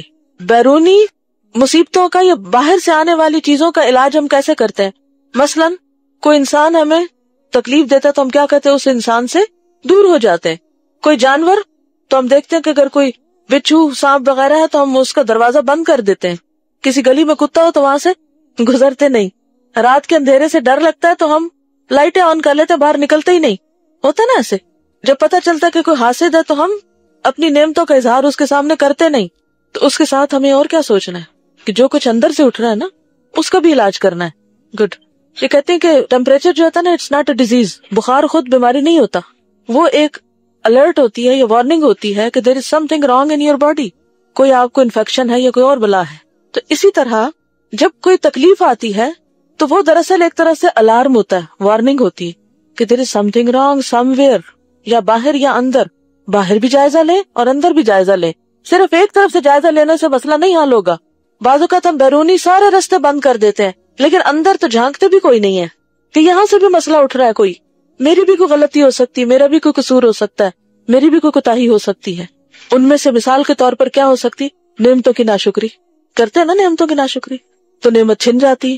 اللہ تعالیٰ کا کیا وعدہ ہے؟ لَإِن شَكَرْتُمْ لَأَزِيدَنَّكُمْ. اگر تم شکر ادا کرو گے تو میں تمہیں اور زیادہ نعمتیں دوں گا.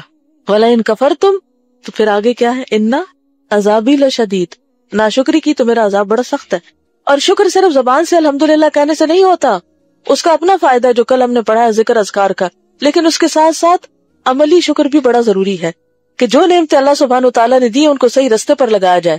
مثلاً علم کا شکر کیسے ادا ہوگا؟ عمل کیا جائے اور آگے شیئر کیا جائے. اب اگر آپ ایک پورا کورس کر کے گھر بیٹھ جائیں اور کچھ بھی نہ کریں، کسی کو کوئی فائدہ نہ پہنچائے، تو کیا معاف کر دیے جائیں گے؟ کیا آپ کی پریشانیاں ختم ہو جائیں گی؟ نو. کیونکہ آپ ایک بہت بڑا جرم کر رہے ہیں، کتمان علم کا، کتمان حق کا. تو اس کی سزا دیکھنی پڑے گی. اسی طرح اگر مال ہے آپ کے پاس اور آپ کسی کو کچھ شیئر نہیں کرتے، صدقہ خیرات نہیں کرتے، نہ دائیں نہ بائیں، نہ دن کو نہ رات کو، کیا آپ سمجھتے کہ آپ چھٹ جائیں گے؟ پوچھ نہیں ہوگی، پکڑ نہیں ہوگی. تو شکر کیا ہے؟ کسی بھی نعمت کو پا کر اسے صحیح استعمال کرنا. ایک شعر ہے، اذا كنت في نعمة فرعها فإن المعاصي تزيل النعم. اگر تمہارے پاس کوئی نعمت ہے، کوئی بھی نعمت ہے، تو اس کی نگرانی کرو، کیونکہ معاصی یعنی گناہ نعمتوں کو زائل کر دیتے ہیں. نعمتیں چلی جاتی ہیں گناہوں کی وجہ سے.